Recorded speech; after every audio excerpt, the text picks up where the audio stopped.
Mr. President, hindi pwedeng sisihin na nagkulang tayo sa pagbibigay sa kanila. Kasi nga ang daming ang pera na nandyan. Hindi nila pinamimigay ang pera doon sa mga nangangailangan at tinuturuan din natin sila ng leksyon.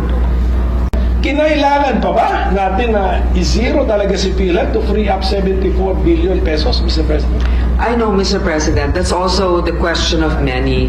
And I've thought about this long and hard.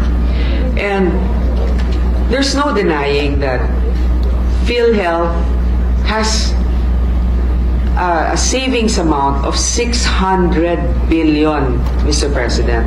And that's also the reason why initially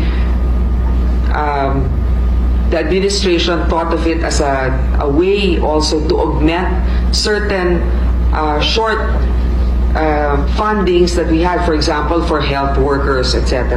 Hindi natin maintindihan ba't hindi nila ginagamit yung pera na nandun na meron sila na naka-impact sa isang, ewan ko kung anong klaseng account yan, savings account, na ang kinikita ay mas mababa pa kesa sa inflation. Mr. President, hindi pwedeng sisihin na nagkulang tayo sa pagbibigay sa kanila. Kasi nga ang daming ang pera na nandyan. Hindi nila pinamimigay ang pera doon sa mga nangangailangan at tinuturuan din natin sila ng leksyon. Kung bigay ka ng bigay, nandun lang yung pera, hindi naman nagagamit. Paano naman yung mga ibang programa rin ng gobyerno na nangangailangan din ng funding? Yun nga yung sinasabi ko, pag meron kang, syempre di ba, sinasabi natin, 5 yung anak mo, lahat yan kailangan pantay-pantay na mabigyan mo. Totoo yun. Pero sa lahat sa kanila, tinitignan mo rin kung sino may pangangailangan at sino naman ang may kakayanan na itayo rin ang kanyang sarili. Yun din ang sinasabi natin, it's a leadership problem also in PhilHealth and it's a disbursement problem. Gaya nga ng sinabi ni Senator Cynthia, ang problema din sa PhilHealth, hindi na natin alam kung ano ba talaga yung mga benepisyo natin. Wala tayong card na nagsasabi hanggang dito o ganyan ang maibibigay sa'yo, ang tagal-tagal ng approval minsan, hindi alam ng ating mga kababayan kung paano sila comply dun sa mga requirements. So ito yung mga nagiging issue. Hindi sila kulang sa pera. At alam ko yung iba talagang pinagdidiinan nito. Pero 600 billion ang meron sila. Samantalang ang dami natin din pangangailangan pagdating sa edukasyon, pagdating sa infrastruktura. Alam mo, maganda talagang magbigay ng social protection, wealth transfer. Importante yan.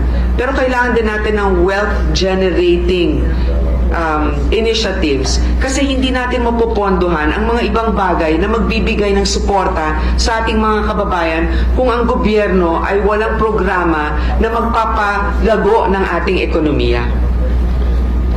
I'm reminded of the saying that health is wealth. But I don't think, Mr. President, that we can use funds meant for health so that we will justify this, that we will generate wealth for the nation. Mr. President, the budget of the DOH has increased from last year. So it may not have been an item, for example, in particular for PhilHealth. Pero,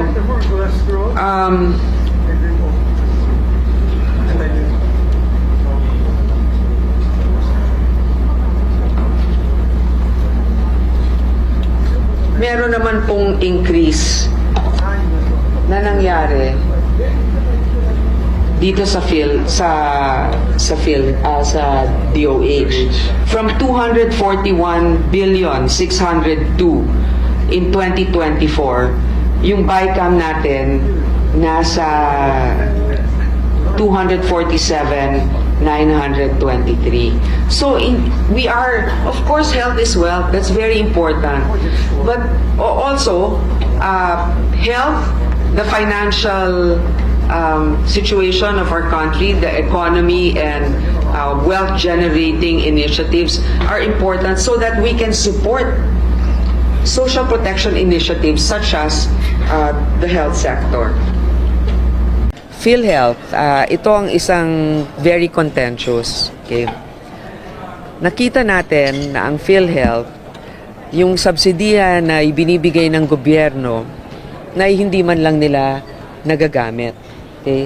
Ang PhilHealth ngayon, kung hindi ako nagkakamali, merong 600 billion na reserve funds.